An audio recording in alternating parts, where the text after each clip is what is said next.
Bismillahirrahmanirrahim. Assalamualaikum warahmatullahi wabarakatuh. Waalaikumsalam warahmatullahi wabarakatuh. Salam sejahtera untuk kita semua.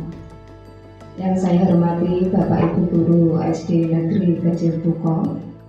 Pertama-tama marilah kita panjatkan puja dan puji syukur kehadirat Allah Subhanahu wa Ta'ala atas segala limpahan rahmat dan hidayahnya, sehingga kita bisa berkumpul di sini dalam keadaan sehat walafiat tanpa kurang suatu apapun. Amin. Selanjutnya sholawat dan salam yang selalu kita aturkan ke junjungan Nabi kita, yaitu Nabi Muhammad SAW, yang selalu kita nantikan syafaatnya baik di dunia maupun di hari akhir. Sebelumnya saya ucapkan terima kasih kepada Bapak Ibu semua atas kehadirannya di sini dalam acara diseminasi sebagai tugas saya dalam modul 1.4, yaitu diseminasi pemahaman dan pengalaman penerapan budaya positif.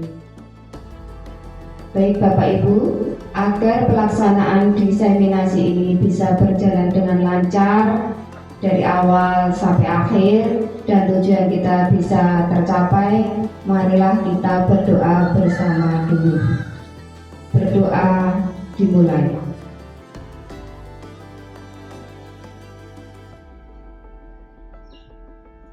Berdoa selesai.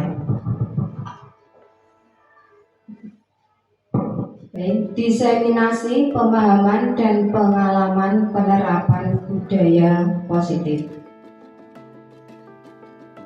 Konsep kunci modul 1.4 budaya positif. Yang pertama yaitu perubahan paradigma belajar. Kedua yaitu disiplin positif. Yang ketiga, perubahan motivasi perilaku manusia. Yang keempat, keyakinan kelas. Yang kelima, kebutuhan dasar manusia. Yang keenam, posisi kontrol restitusi. Dan yang ketujuh yaitu segitiga restitusi. Yang pertama yaitu perubahan paradigma belajar. Menurut psikiater dan pendidik Dr. William Glasser dalam kontrol teori, meluruskan beberapa miskonsepsi tentang makna kontrol, yaitu ilusi guru mengontrol murid. Pada dasarnya kita tidak dapat memaksa murid untuk berbuat sesuatu jikalau murid tersebut memilih untuk tidak melakukannya. Walaupun tampaknya guru sedang mengontrol perilaku murid, hal demikian terjadi karena murid sedang mengizinkan dirinya dikontrol. Saat itu bentuk kontrol guru menjadi kebutuhan dasar yang dipilih murid tersebut.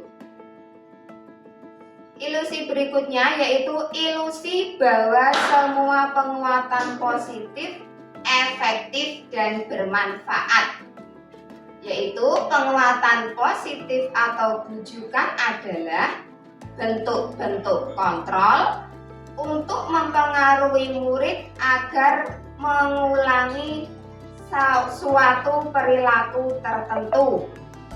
Dalam jangka waktu tertentu, kemungkinan murid tersebut akan menyadarinya dan mencoba untuk menolak bujukan kita. Sedangkan ilusi berikutnya yaitu ilusi bahwa kritik dan membuat orang merasa bersalah dapat menguatkan karakter. Di sini menggunakan kritik dan rasa bersalah untuk mengontrol murid menuju pada identitas gagal.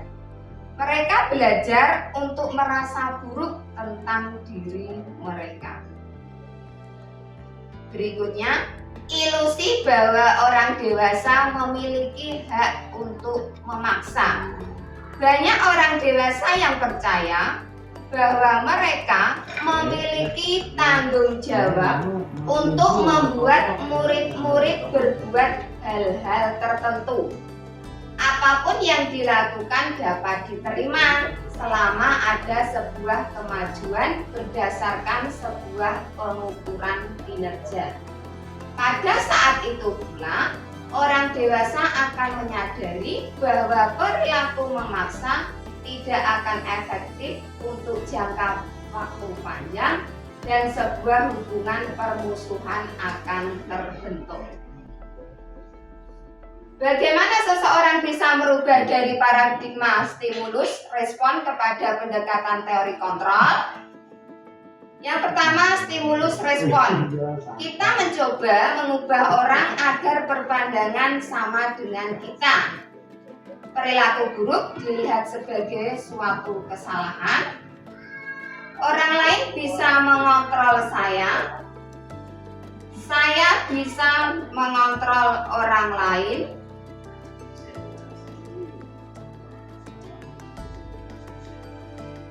Yang berikutnya, pemaksaan ada pada saat bujukan gagal. Dan yang terakhir, model berpikir menang atau kalah. Untuk teori kontrol atau pilihannya, yaitu kita berusaha memahami pandangan orang lain tentang dunia. Berikutnya, semua perilaku memiliki tujuan. Selanjutnya, hanya Anda yang bisa mengontrol diri Anda. Selanjutnya, Anda tidak bisa mengontrol orang lain. Langsung, kolaborasi dan konsensus menciptakan pilihan-pilihan baru. Dan yang terakhir, model berpikir menang-menang. Jadi untuk teori kontrol atau pilihan ini tidak ada yang menang ataupun tidak ada yang kalah, semuanya menang.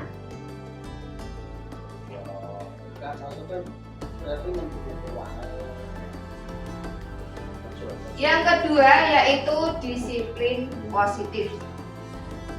Ketika mendengar kata disiplin, kebanyakan orang akan menghubungkan kata disiplin dengan tata tertib, teratur, dan kepatuhan pada peraturan.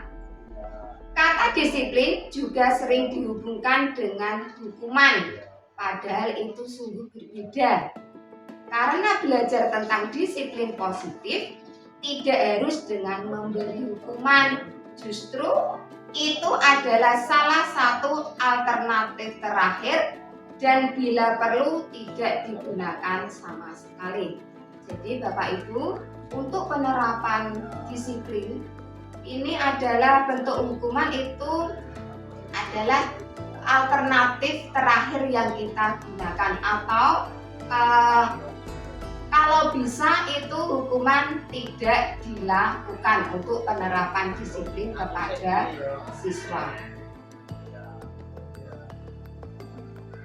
Diane Gossen dalam bukunya Restructuring School Discipline tahun 2001 menyatakan bahwa arti kata disiplin berasal dari bahasa Latin disciplina yang artinya belajar.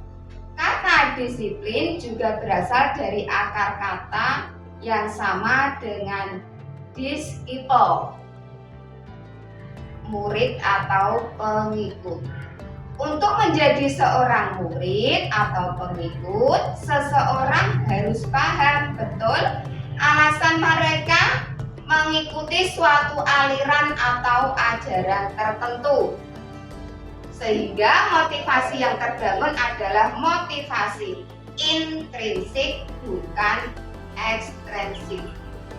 Disiplin diri juga mempelajari bagaimana cara kita mengontrol diri dan bagaimana menguasai diri untuk memilih tindakan yang mengacu pada nilai-nilai yang kita hargai agar tercapai tujuan mulia yang diinginkan. Seseorang yang memiliki disiplin diri berarti mereka bisa bertanggung jawab terhadap apa yang dilakukannya karena mereka mendasarkan tindakan mereka pada nilai-nilai kebajikan universal. Sekarang ke kebajikan universal.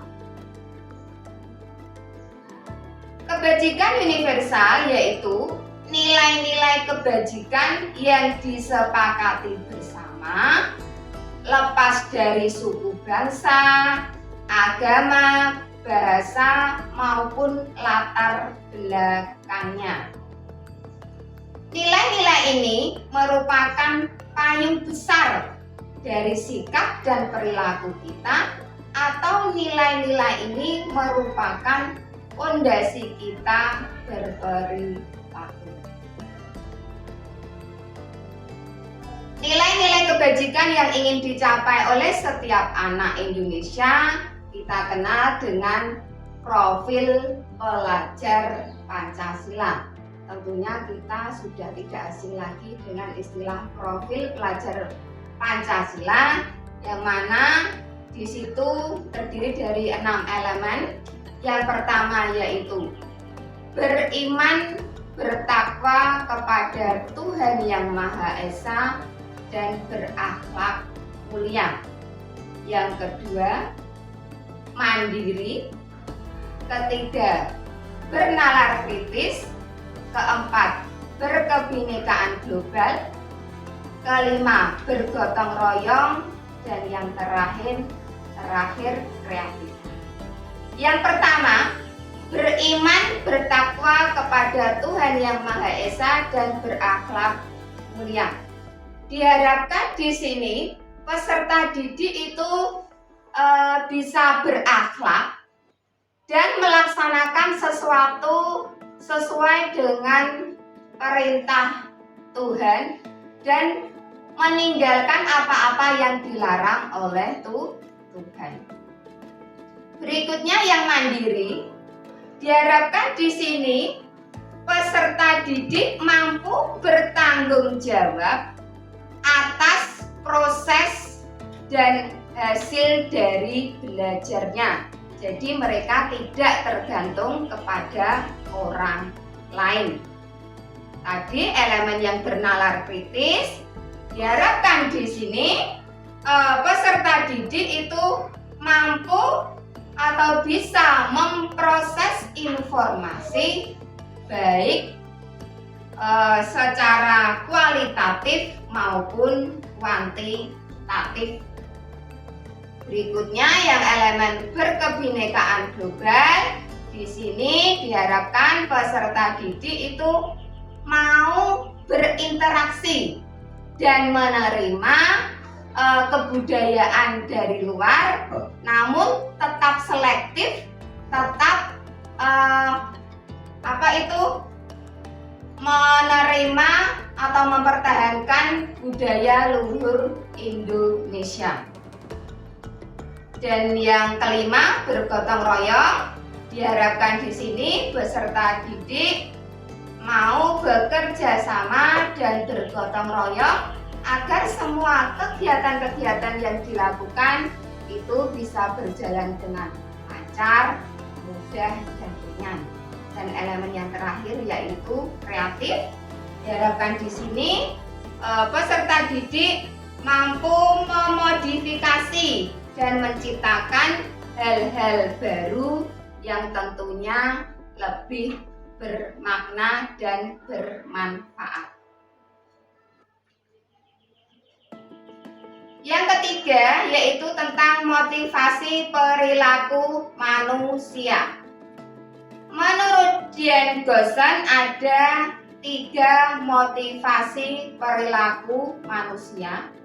Yang pertama, untuk menghindari ketidaknyamanan atau hukuman.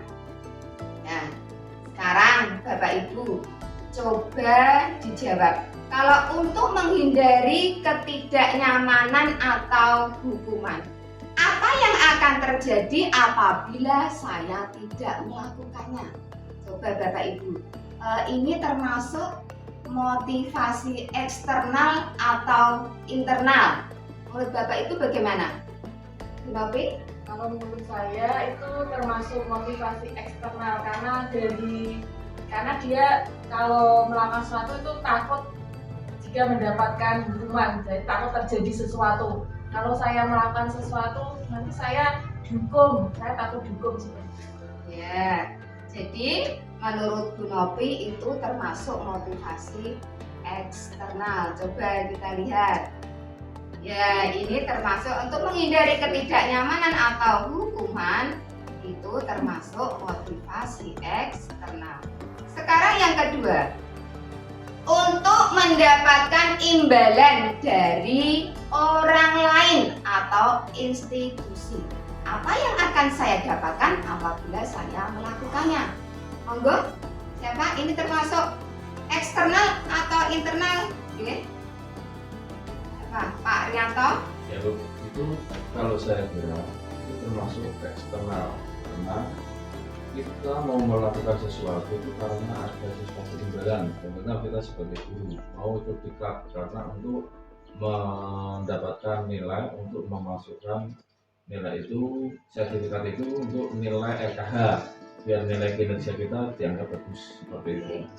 Jadi untuk mendapatkan imbalan dari orang lain, coba kita lihat apakah ini termasuk motivasi eksternal atau internal. Kalau menurut Pak Rianto tadi termasuk motivasi eksternal.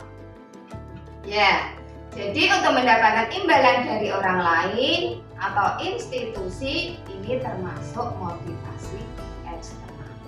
Yang ketiga, ini untuk menghargai diri sendiri. Saya akan menjadi orang yang seperti apa bila saya melakukannya?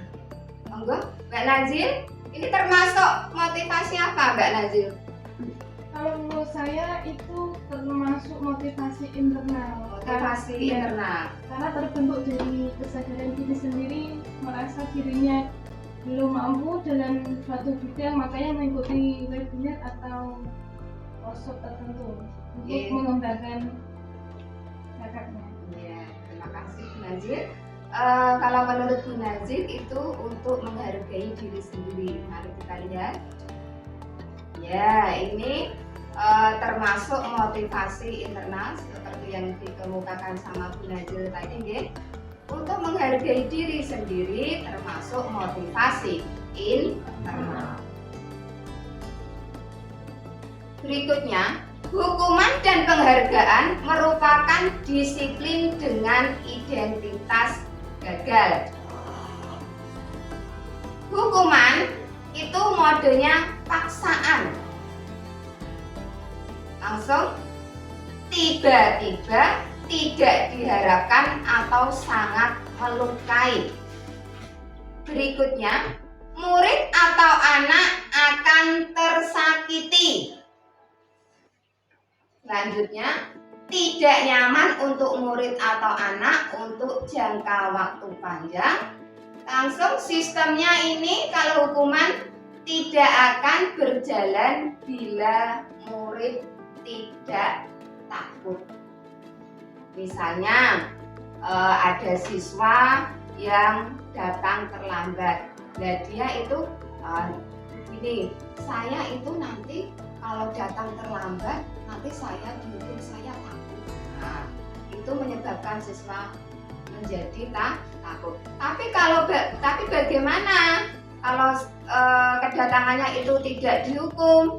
Tentunya siswa itu tidak akan takut. Ini adalah dari hukuman tadi yang menyebutkan sistem tidak akan berjalan bila murid tidak takut. Tentunya kedisiplinan itu tidak akan berjalan kalau menggunakan hukuman ini yang menyebabkan sistem tidak akan berjalan bila murid tidak takut. Yang berikutnya ini tentang penghargaan. Penghargaan biasanya tidak efektif, merusak hubungan, mengurangi ketepatan, menurunkan kualitas, dan mematikan kreativitas. Memberikan penghargaan dan hukuman adalah hal yang sama karena keduanya mencoba mengendalikan perilaku seseorang. Konsekuensi dan restitusi merupakan disiplin dengan identitas sukses. Ini yang dari konsekuensi. Yang pertama, stimulus respon. Berikutnya, sudah diketahui dan masuk akal. Itu kalau konsekuensi. Biasanya konsekuensi itu tidak nyaman untuk murid atau anak untuk jangka waktu pendek.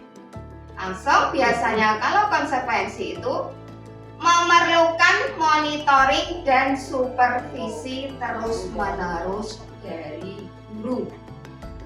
Untuk yang restitusi, ini teori kontrol, langsung berupa undangan, menguatkan untuk murid atau anak dalam jangka waktu panjang, dan biasanya murid belajar bertanggung jawab untuk perilakunya.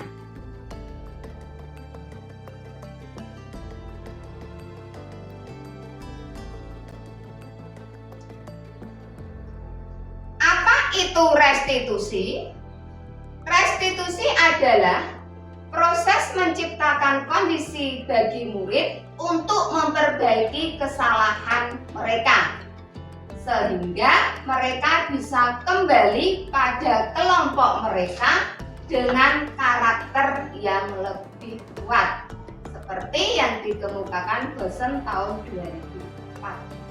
Restitusi juga merupakan proses kolaboratif yang mengajarkan murid untuk mencari solusi untuk masalah mereka dan membantu murid berpikir tentang orang seperti apa yang mereka ingin menjadi atau tujuan mulia dan bagaimana mereka harus memperlakukan orang lain. Seperti yang dikemukakan Bosen tahun 1996. Sekarang bagaimana ciri-ciri dari restitusi? Ciri-cirinya yang pertama itu restitusi bukan untuk menebus kesalahan, namun untuk belajar dari kesalahan. Yang kedua, restitusi memperbaiki hubungan. Ketiga, restitusi tawaran bukan paksaan. Keempat, restitusi menuntun untuk melihat ke dalam diri. Kelima, restitusi mencari kebutuhan dasar yang mendasari tindakan. Keenam, restitusi diri adalah cara yang paling baik. Ketujuh, restitusi fokus pada karakter bukan tindakan. 8. Restitusi fokus pada solusi. Yang ke-9, restitusi mengembalikan murid yang berbuat salah pada kelompoknya. Yang keempat yaitu keyakinan kelas. Mengapa keyakinan kelas? Mengapa tidak peraturan kelas saja? Nah, sekarang jawablah pertanyaan-pertanyaan berikut. Nah, ini Bapak Ibu ada beberapa pertanyaan, nanti dijawab ya.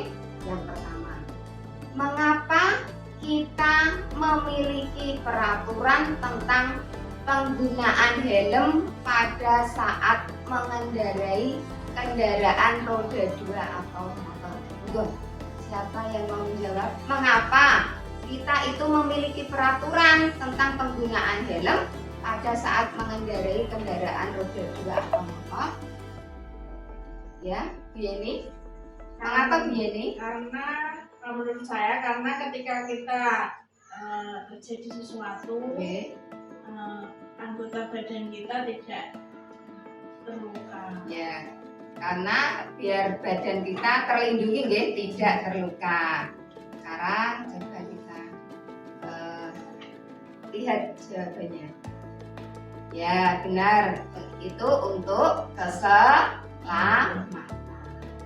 Jadi, mengapa kita memiliki peraturan tentang penggunaan helm pada saat mengendarai kendaraan roda 2 atau motor? Itu untuk keselamatan. Berikutnya, mengapa kita memiliki peraturan tentang penggunaan masker dan mencuci tangan setiap saat? Kenapa? Siapa? Novi? Kalau untuk menggunakan masker dan mencuci tangan itu berhubungan dengan untuk menjaga kesehatan. Oke. Berarti penggunaan masker dan mencuci tangan itu berhubungan dengan kesehatan, menjaga kesehatan ya. Kita lihat. Mengapa kita memiliki peraturan tentang penggunaan masker dan mencuci tangan setiap saat? Itu tentunya ya tadi untuk menjaga kesehatan, untuk kesehatan atau untuk keselamatan. Sekarang pembentukan keyakinan kelas. Yang pertama, keyakinan kelas bersifat lebih abstrak daripada peraturan yang lebih rinci dan konkret. Yang kedua, keyakinan kelas berupa pernyataan-pernyataan universal. Ketiga, pernyataan keyakinan kelas senantiasa itu dibuat dalam bentuk positif. Keempat, keyakinan kelas hendaknya tidak terlalu banyak sehingga mudah diingat dan dipahami oleh semua warga kelas. Keyakinan kelas sebaiknya sesuatu yang dapat diterapkan di lingkungan tersebut. Selanjutnya, semua warga kelas hendaknya ikut berkontribusi dalam pembuatan keyakinan kelas lewat kegiatan curah pendapat. Dan yang terakhir, bersedia meninjau kembali keyakinan kelas dari waktu ke waktu.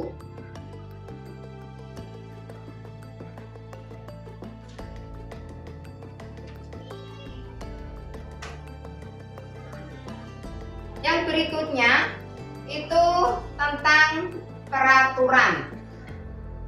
Ini ada sebuah peraturan, misalnya kembalikan barang ke tempatnya. Ya Bapak Ibu, coba ini kalau kembalikan barang ke tempatnya, nilai kebajikan yang dituju atau keyakinan kelasnya itu bagaimana? Tanggung jawab. Tanggung jawab. Apalagi? Bisa apalagi?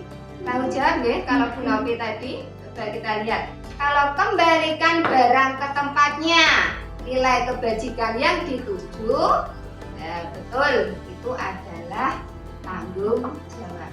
Sekarang yang kedua, dilarang mengganggu orang lain. Apa Bapak Ibu? Menghormati. Ya, nilai kebajikan yang dituju, kita lihat coba, ya, menghormati orang lain. Selanjutnya, ini Bu Nazil coba, hadir di sekolah 15 menit sebelum pembelajaran dimulai. Bu Nazil, ini nilai kebajikannya apa Bu Nazil? Menghormati orang lain atau berkomitmen. Menghormati orang lain atau berkomitmen. Bagus? Ya, benar ya. Untuk hadir di sekolah 15 menit sebelum pembelajaran dimulai, itu nilai kebajikannya menghormati orang lain dan juga berkomitmen, karena dia sudah berkomitmen tidak akan terlambat. Berikutnya, dilarang melakukan kekerasan. Nah, ini Bapak Ibu, ini berarti nilai kebajikannya apa? Keselamatan. Keselamatan. Coba ya, dilihat. Ya, selain keselamatan itu juga bisa menghormati orang lain. Peraturan yang berikutnya, dilarang menggunakan narkoba. Apa Bapak Ibu? Dilarang menggunakan narkoba. Nilai kebajikannya berarti ya, Keselamatan. ya untuk kesehatan menjaga kesehatan. Ini ada peraturan lagi, yaitu bergantian atau menunggu giliran. Berarti nilai kebajikannya apa ini? Menghormati orang lain. Menghormati orang lain. Ya, ada yang bersabar, ya. Jadi nilai kebajikannya bersabar, menghormati orang lain. Dan yang terakhir ada peraturan gunakan masker.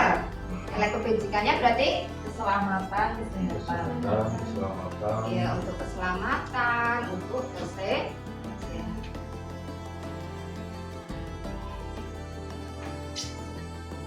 Berikutnya tentang kebutuhan dasar manusia.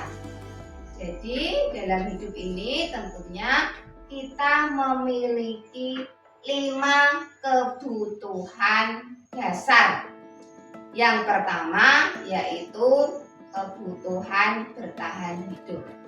Kebutuhan bertahan hidup itu misalnya saja makanan, pakaian, tempat tinggal, kesehatan, keselamatan, itu termasuk kebutuhan bertahan hidup. Yang kedua, kebutuhan untuk diterima, itu kasih sayang dan rasa diterima. Misalnya menjadi anggota dalam suatu kelompok, diterima. Berikutnya, kebutuhan dasar manusia yang ketiga adalah kebutuhan pengakuan atas kemampuan penguasaan. Nah, ini misalnya saja di dalam kelas itu anak-anak bisa menjadi pemimpin atau ketua kelas. Itu adalah kebutuhan pengakuan atas kemampuan. Berikutnya, kebutuhan akan pilihan, itu kebebasan. Dan kebutuhan yang terakhir yaitu kebutuhan untuk merasa senang, kesenangan. Tentunya dalam hidup kita juga butuh untuk hiburan, untuk kita bisa senang, tertawa. Nah, itu senang, tertawa itu juga termasuk kebutuhan dasar manusia. Kita tentunya juga membutuhkan.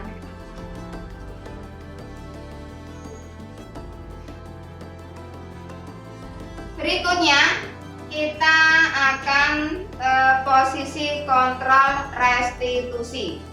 Ada 5 posisi kontrol restitusi. Yang pertama yaitu penghukum. Kedua, pembuat merasa bersalah. Ketiga, teman. Keempat, pemantau. Kelima, manajer. Ini ada 5 posisi kontrol. Menghindari hukuman. Misalnya saja penghukum, guru berbuat menghardik, menunjuk-nunjuk, menyakiti, menyindir. Itu sebagai penghukum. Kalau membuat orang merasa bersalah, berceramah dan mengatakan seharusnya kamu jangan seperti itu. Nah, misalnya seperti itu. Ibu kecewa dengan tingkah laku kamu. Nah, seperti itu. Kalau identitas berhasil sukses, kontrol dari luar itu mengharapkan imbalan atau ketergantungan pada orang lain. Yang sebagai teman itu membuat alasan-alasan untuk muridnya. Yang pemantau itu menghitung dan mengukur. Sekarang yang identitas berhasil atau sukses sebagai kontrol diri, yaitu menghargai diri sendiri. Sebagai manajer, yaitu mengajukan pertanyaan. Kalau tadi itu guru berbuat, sekarang guru berkata. Yang sebagai identitas gagal kontrol dari luar, sebagai penghukum, misalnya kalau kamu tidak melakukan, awas ya, rasakan. Misalnya seperti itu.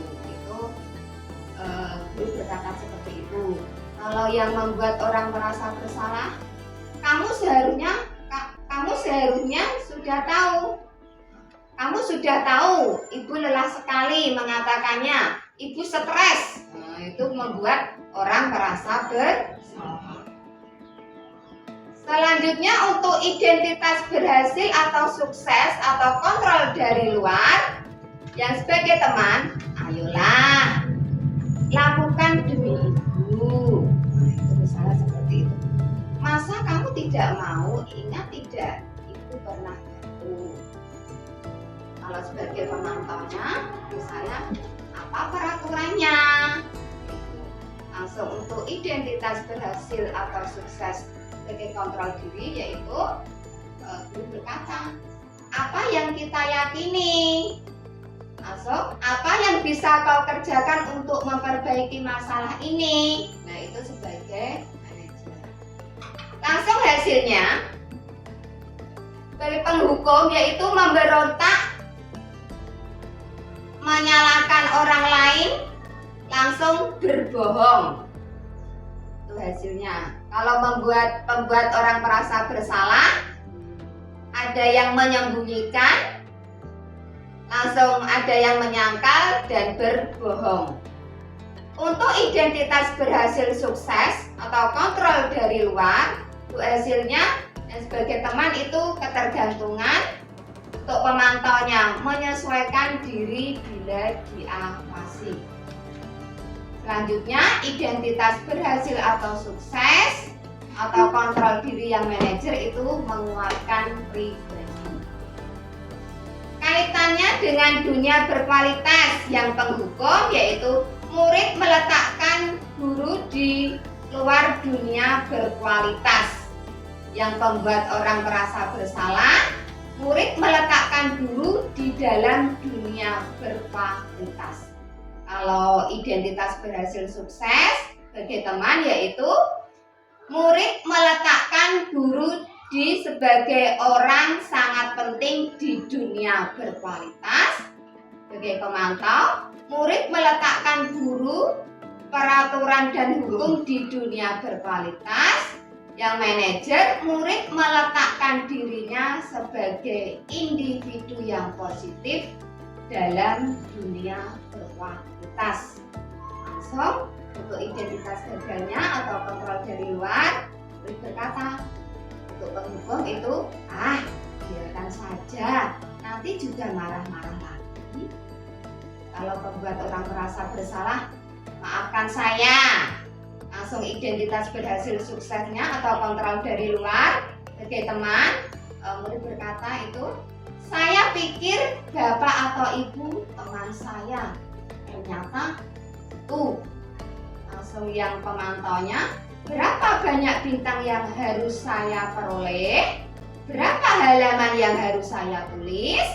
Langsung yang untuk manajernya, yaitu bagaimana caranya saya bisa memperbaiki keadaan. Dampaknya sekarang pada murid, untuk identitas gagal atau kontrol dari luar, untuk penghukum itu biasanya mengulangi kesalahan.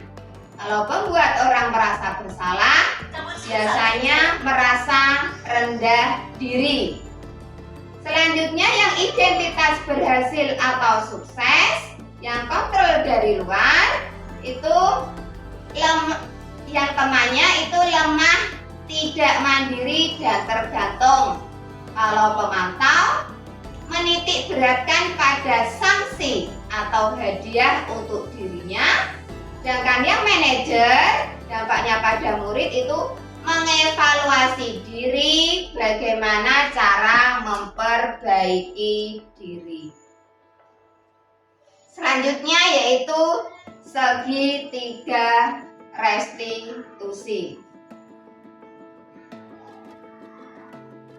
Itu ada menanyakan dalam segitiga restitusi, yaitu ada validasi tindakan yang salah, langsung menanyakan keyakinan, dan menstabilkan identitas. Langkah-langkahnya dalam segitiga restitusi, yang pertama itu langkah yang pertama menstabilkan identitas. Teori kontrolnya yaitu kita semua akan melakukan hal terbaik yang bisa kita lakukan. Langkah yang kedua dalam segitiga restitusi ini yaitu validasi tindakan yang salah. Dari kontrolnya, semua perilaku memiliki alasan. Untuk langkah yang ketiga yaitu menanyakan keyakinan. Dari kontrolnya, kita semua memiliki motivasi internal.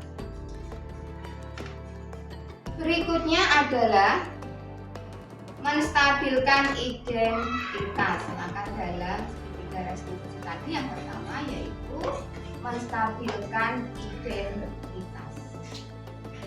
Untuk membuat anak yang merasa gagal karena berbuat salah menjadi positif terhadap dirinya, guru dapat mengatakan kalimat-kalimat ini. Ini untuk menstabilkan identitas ya. Jadi guru bisa mengatakan kalimat-kalimat seperti ini. Yang pertama, berbuat salah itu tidak apa-apa. Ada juga, tidak ada manusia yang sempurna. Bisa lagi seperti ini. Saya juga pernah melakukan kesalahan seperti itu. Ada juga seperti ini. Kita bisa menyelesaikan ini. Lanjutnya, Bapak atau Ibu tidak tertarik mencari siapa yang salah, tapi Bapak atau Ibu ingin mencari solusi dari permasalahan ini. Juga seperti ini. Kamu berhak merasa begitu. Yang terakhir, guru dapat mengatakan kalimat seperti ini. Apakah kamu sedang mencari teman yang baik buat dirimu sendiri? Nah, itu adalah menstabilkan identitas.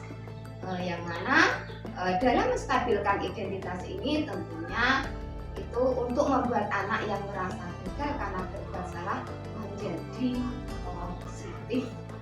Itu adalah beberapa kalimat yang bisa dikatakan oleh guru.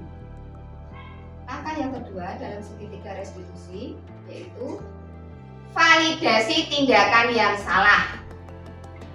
Validasi tindakan yang salah itu membantu murid mengenali kebutuhan dasar yang ingin dipenuhinya ketika melakukan kesalahan. Tentunya guru dapat mengatakan kalimat-kalimat ini.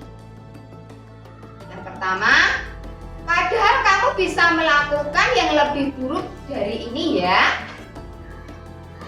Dua, kamu pasti punya alasan mengapa melakukan itu. Berikutnya, kamu patut bangga pada dirimu sendiri karena kamu telah melindungi sesuatu yang penting buatmu.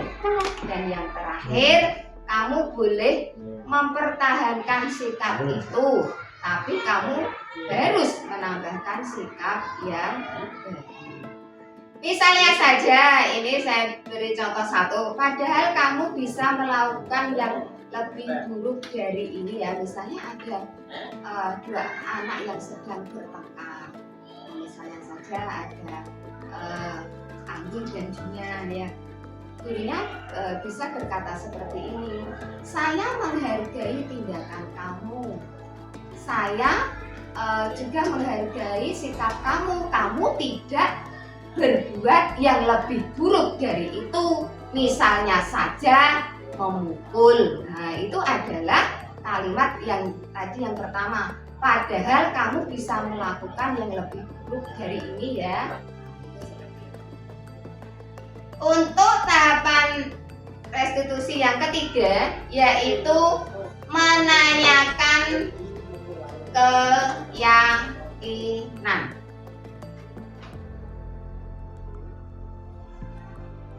Menanyakan keyakinan itu membantu anak melihat kesalahannya dihubungkan dengan norma sosial dan nilai-nilai yang mendasari manusia berinteraksi dengan orang lain.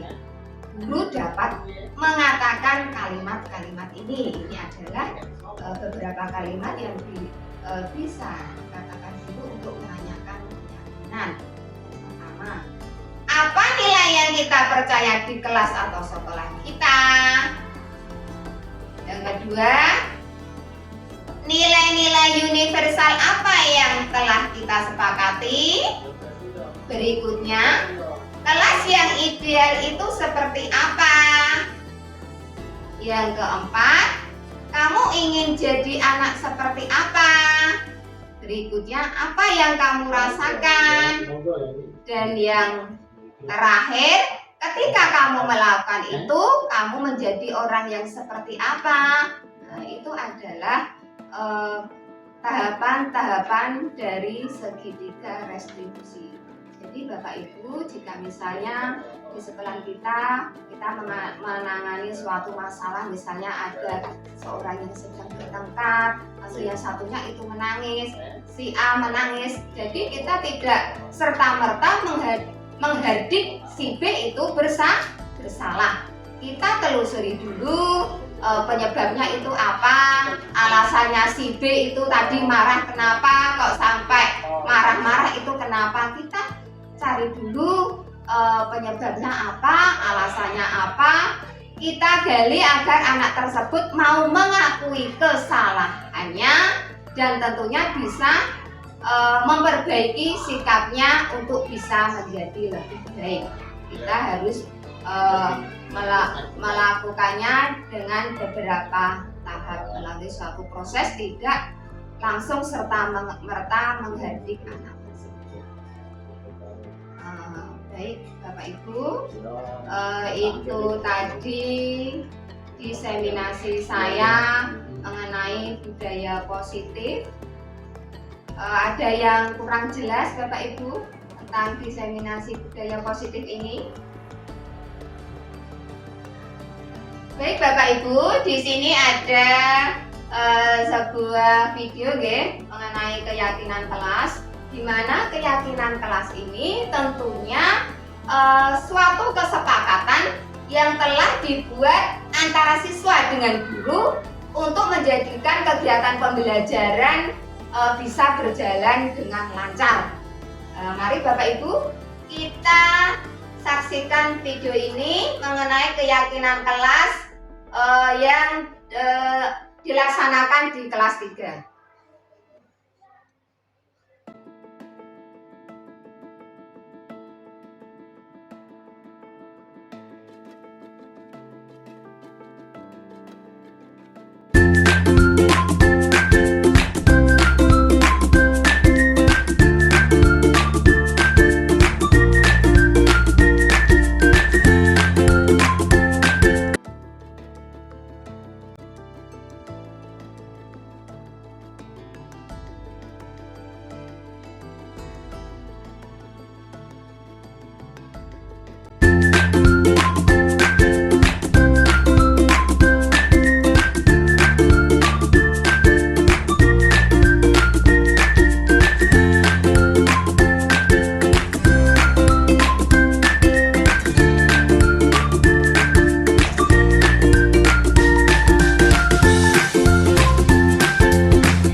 Baik Bapak Ibu, ini tadi adalah video video pembentukan keyakinan kelas di kelas 3 SD Negeri Kecil Tuko. Tentunya keyakinan kelas ini sudah dibuat antara siswa dengan guru, dibuat sendiri oleh siswa, dan kita mengharapkan keyakinan kelas tersebut dapat dilaksanakan oleh siswa dengan penuh tanggung jawab. Dan yang kedua, ini adalah tentang segitiga restitusi. Bisa diperhatikan Bapak Ibu, ini adalah video tentang pemaparan kasus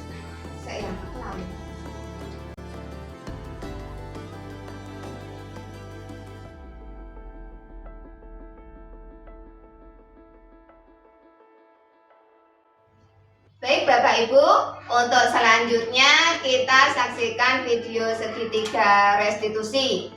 Ini ada dua anak yang sedang bertengkar.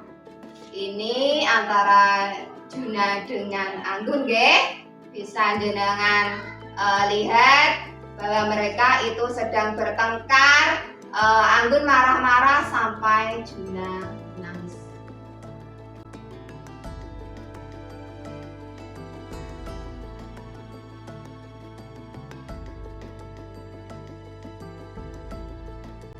Yuk, silakan ditulis.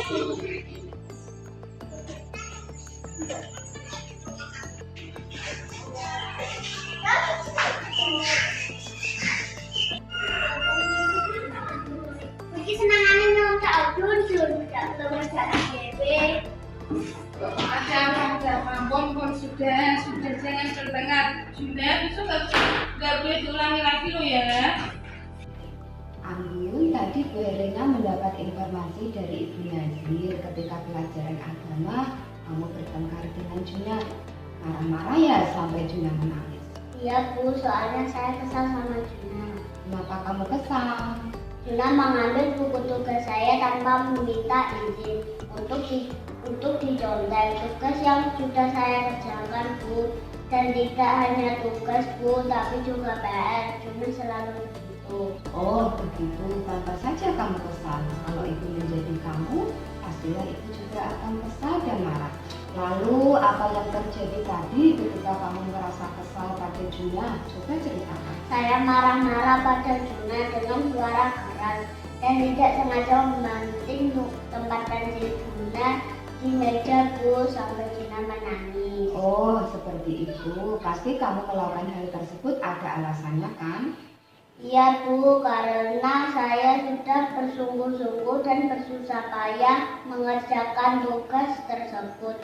Malah Juna seenaknya mengambil tugas saya tanpa izin dan menyonteknya serta tidak mau berusaha sendiri. Baiklah, itu memahami kondisi kamu. Apabila kamu sangat marah pada Juna, Bu Helena menghargai kamu karena kamu tidak melakukan hal yang lebih buruk lagi pada Juna.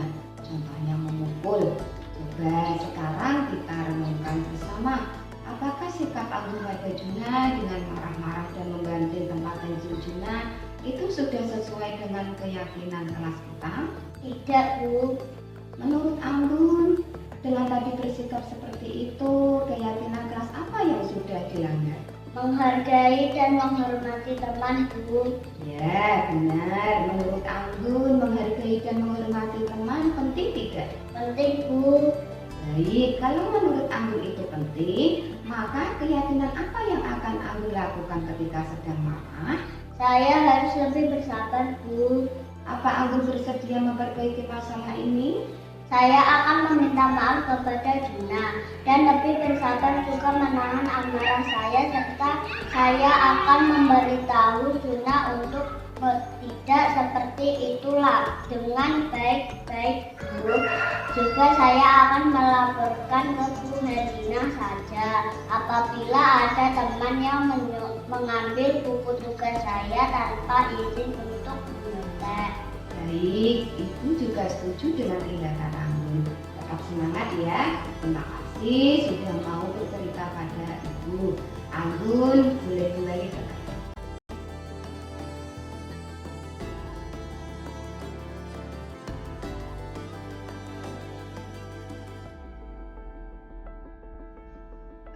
Demikian Bapak Ibu, ini adalah tadi video restitusi nggih.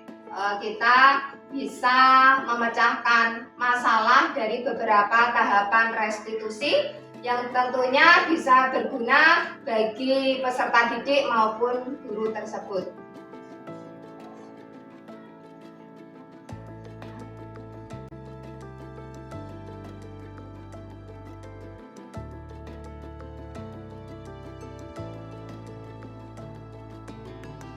Bapak Ibu, diseminasi budaya positif tentunya bisa bermanfaat dan bisa berguna bagi kita semua. Dan sebelumnya saya mohon maaf yang setulus-tulusnya bila ada kesalahan baik dari perkataan maupun tingkah laku saya. Sekali lagi saya mohon maaf yang setulus-tulusnya dan terima kasih. Wabillahi taufiq wal hidayah. Wassalamualaikum warahmatullahi wabarakatuh. Waalaikumsalam.